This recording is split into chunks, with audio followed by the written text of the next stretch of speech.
Colleen with Branches and Blossoms Travel, where we specialize in helping families and friends create unforgettable travel experiences. And on today's video, I'm going to be talking about 5 surprises for those of us who grew up on the West Coast going to Disneyland when we try to go to Walt Disney World.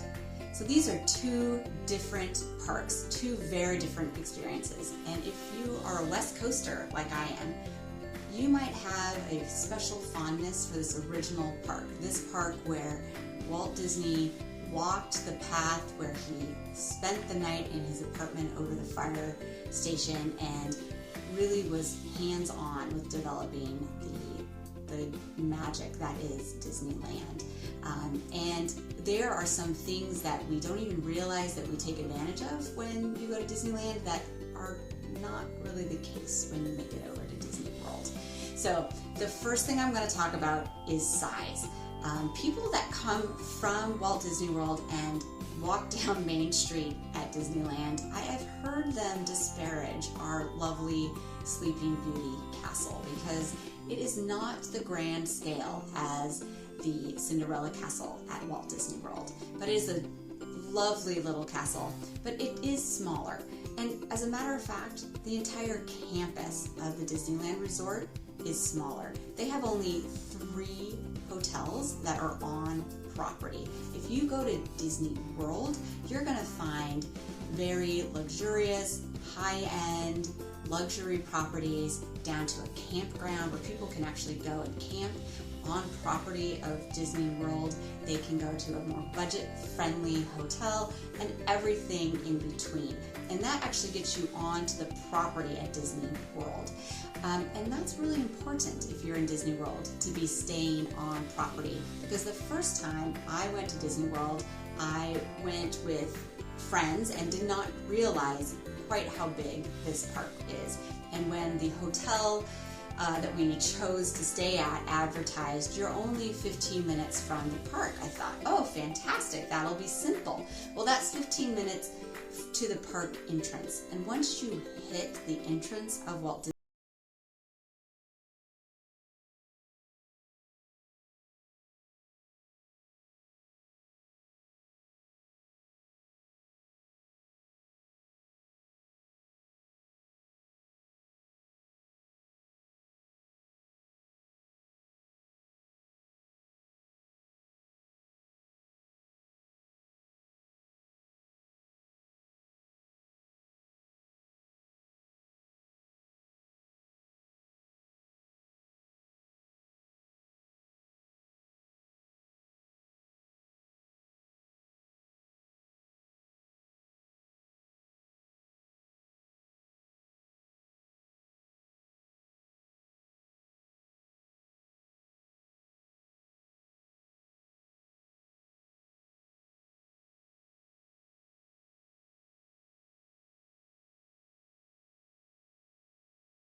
Epcot and Hollywood Studios and the Magic Kingdom and the Animal Kingdom, staying on property and allowing yourself a minimum of 5 days, if not 7 to 10 days, to really enjoy the size and the variety of opportunities that you have at Disney World is really important. So allow for that bigger sized park. That would be number 2. That still is kind of falling under size, just how big Disney World is. You really underappreciate that if you grew up in Disneyland. The third one, again, it has to do with size, and this isn't necessarily better or worse, but park hoppers are really hard at Walt Disney World. If you've used a park hopper in Disneyland, you know it takes you maybe 5 minutes to walk across the Esplanade, and that's if the lines are long or you dawdle. But you can get between Disneyland and Disney California Adventure very quickly. So having a park hopper is a lot of fun, and you get a lot of use out of that. I don't have the same experience when park hopping at Walt Disney World. The transportation between one park to the next park is not quick.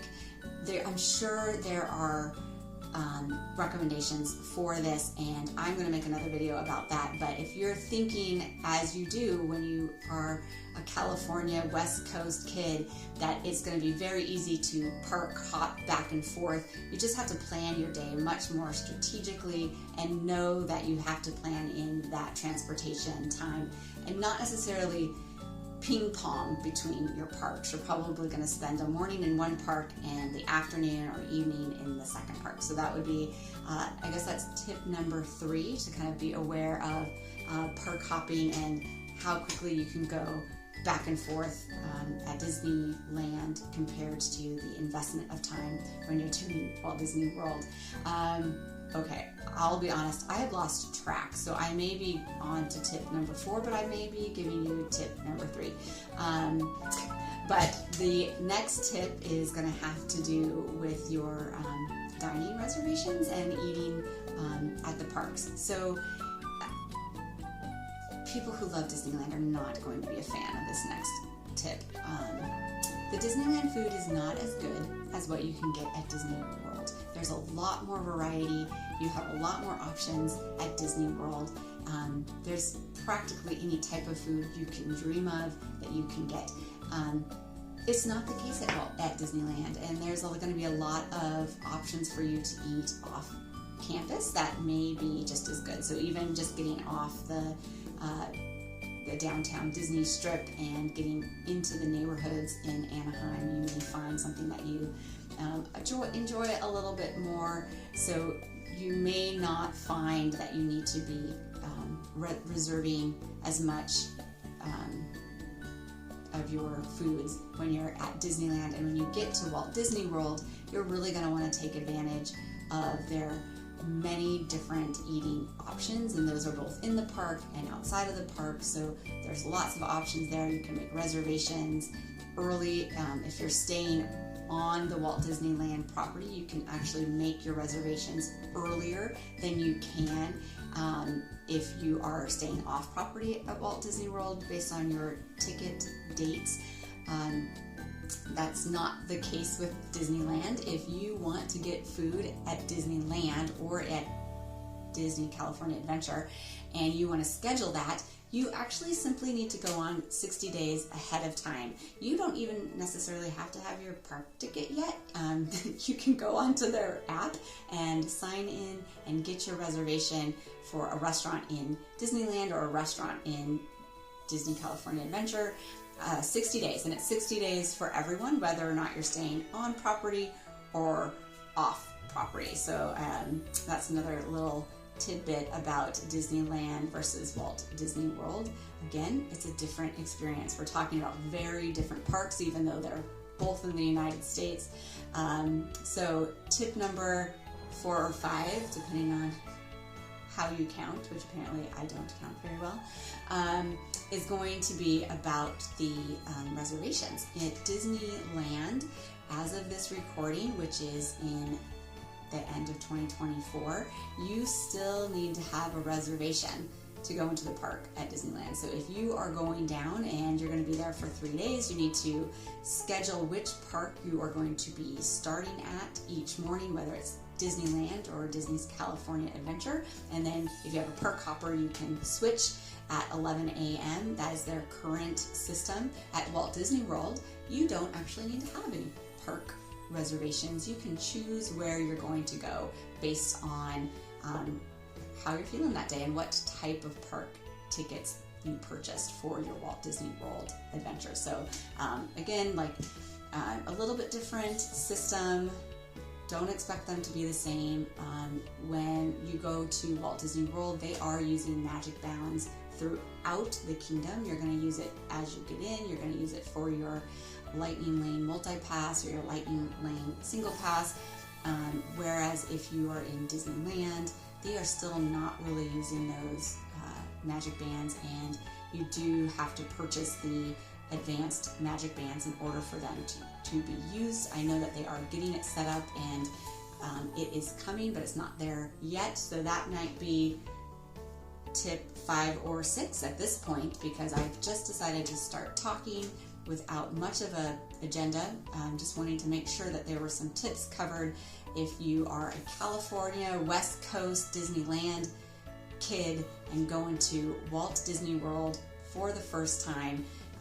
Size is a big factor in how you enjoy these parks, so be thinking about that when you're scheduling your accommodations, when you're thinking about what type of tickets you're going to purchase, how long you are going to stay, and where you are going to eat.